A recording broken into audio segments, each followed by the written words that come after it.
Di tengah rumitnya hubungan bak cinta segitiga antara Rusia, China, dan Korea Utara, Presiden Rusia Vladimir Putin kembali mendapatkan kesempatan bertemu dengan Presiden Xi Jinping. Keduanya bertemu di Kazakhstan pada 3 Juli 2024. Dalam pertemuan itu, Putin menyatakan bahwa China dan Rusia saat ini tengah berada dalam hubungan yang sangat baik sepanjang sejarah. Putin juga menegaskan Rusia dan China hadir di tengah dunia bukan untuk membentuk aliansi baru, namun sebagai penjaga kestabilan tatanan dunia yang didominasi oleh Amerika Serikat. Российско-китайские отношения всеобъемлющего партнерства и стратегического взаимодействия переживают наилучший период в своей истории.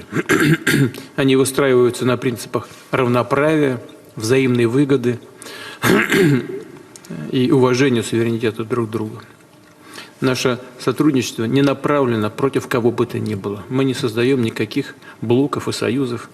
Мы просто действуем в интересах наших народов. Российско-китайское взаимодействие в мировых делах выступает одним из главных стабилизирующих факторов на международной арене. И мы продолжаем укреплять наше взаимодействие по этому направлению. Вот в этом году мы председательствуем в БРИКС, тоже организация, созданная по нашей с вами инициативе, и надеемся на участие наших коллег и на ваше участие на саммите в Казани в октябре этого года. Pertemuan ini disinyalir mampu meredakan kewaspadaan China usai Putin menemui Kim Jong-un di Korea Utara pada 18 hingga 19 Juni 2024 yang disebut semakin memperdalam kerjasama di antara Korut dengan Rusia. Memang, apa yang terjadi dengan China jika Rusia dan Korea Utara semakin memperdalam kedekatannya?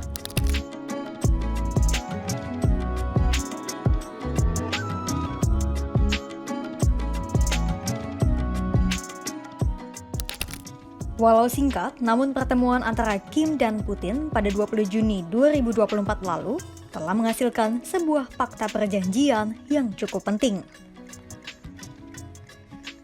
Isinya mencakup kerjasama hampir di semua bidang, mulai dari ekonomi, budaya, hingga pertukaran militer yang memungkinkan Rusia dan Korut saling membantu dalam hal persenjataan jika salah satu negara mengalami agresi.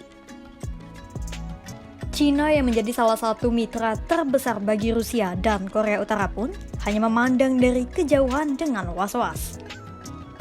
Di satu sisi, kedekatan Korea Utara dan Rusia menguntungkan China yang saat ini tengah berambisi menciptakan tatanan dunia multipolar untuk melawan Amerika Serikat. Tapi di sisi lain, China juga tak ingin jika bantuan Rusia semakin meningkatkan program nuklir Korea Utara. Pasalnya, jika Korea Utara semakin liar menggenjot program nuklirnya, hal itu justru bisa semakin mengundang Amerika Serikat berkeliaran di Asia. Padahal, kehadiran Amerika Serikat pun bertujuan untuk membantu sekutunya, yaitu Korea Selatan dan Jepang yang merasa terancam dengan nuklir Kim Jong-un. Tapi, mau tidak mau, kerjasama antara Putin dan Kim Jong-un itu tak terhindarkan. Mengingat kondisi Rusia saat ini yang membutuhkan pasokan senjata dari Korea Utara untuk melawan Ukraina. Dari situlah muncul tuduhan dari Amerika Serikat yang menyebut bahwa Rusia, China, Korea Utara, dan Iran saat ini tengah membentuk sebuah aliansi baru dan juga poros kejahatan. Imbasnya, China menerima serangkaian sanksi yang merugikan dari Amerika Serikat. Akhirnya, China pun memilih untuk bermain aman dengan menjaga jarak agar tidak terlihat sebagai bagian dari aliansi itu.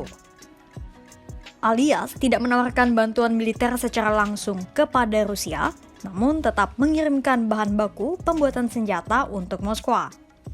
Dan juga memberikan dukungan ekonomi dan politik kepada Putin dan Kim Jong-un yang tengah menerima sanksi internasional dari Amerika Serikat.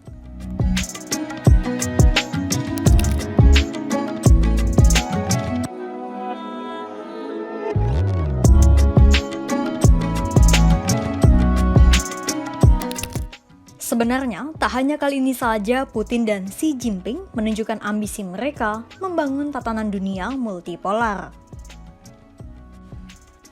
Dalam pertemuan Putin dan Xi Jinping pada pertengahan Mei 2024 lalu misalnya, Presiden Rusia itu juga menyampaikan hal yang sama soal kemitraan Rusia dan Cina.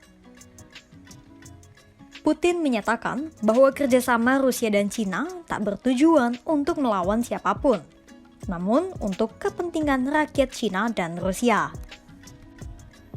Sebuah pernyataan yang memiliki nada sama dengan pernyataan pada pertemuan terakhirnya dengan Xi Jinping. Hal itu seolah menunjukkan konsistensi Putin yang ingin melawan hegemoni Barat dan Amerika Serikat dengan bekerja sama bersama Cina demi kepentingan masing-masing negara.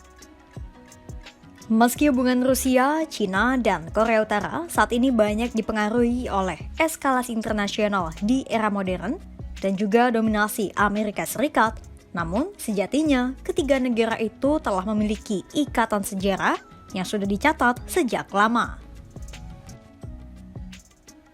Meski memiliki peran dan kepentingan masing-masing yang berbeda, namun kemitraan ketiga negara itu pun memiliki satu poros yang sama, yaitu melawan hegemoni Barat dan Amerika Serikat.